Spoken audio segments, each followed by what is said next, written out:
ពិធីហាត់ទាំងអស់គ្នាបើកដៃឲ្យស្របជាមួយខ្លួនបែបហ្នឹងមកដៃក្តាប់ក៏បានលាតដូចខុំលីចេះក៏បានដែរផ្ងាបដៃទៅមុខបន្ទាប់មកពើដៃទៅមុខគឺផ្ងាបដៃមករកមុខយើងពើដែលមកដល់ស្របនៅខ្នងគឺផ្ងាបដៃចេញទៅក្រៅចាឲ្យស្របជាមួយមុខយើងដូចគ្នាណា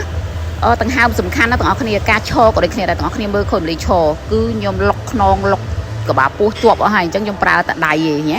កែងដៃស្មើហើយបន្តមកទៀតគឺយើងចាប់ផ្ដើមធ្វើផ្នែកខាងក្រោមហើយផ្នែកខាងក្រោមនេះទាំងអស់គ្នាតាមលំហាត់ប្រាណនឹងមកបានហើយចាដូចគ្នាណាព្យាយាមលោត100ដងចា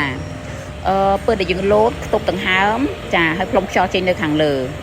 និយាយទៅលោតមួយដកដង្ហើមមួយលោតមួយដកដង្ហើមមួយចានិយាយមែនទាំងអស់គ្នាទាំងភ្លៅទាំងគូតទាំងក្បាលពោះទាំងចង្កេះផ្នែកខាងក្រោមស្អាតហើយជាពិសេសគឺភ្លៅអស់ខ្លាញ់តែម្ដងអ្នកមានភ្លៅលែកជ្រាយចាវល់អីណាតែពីលំហាត់ប្រាណហ្នឹងគឺអេមតែម្ដងហើយសម្រាប់លំហាត់ប្រាណចុងក្រោយគឺខាងក្រោមខាងមុតគឺខាងលើបាយ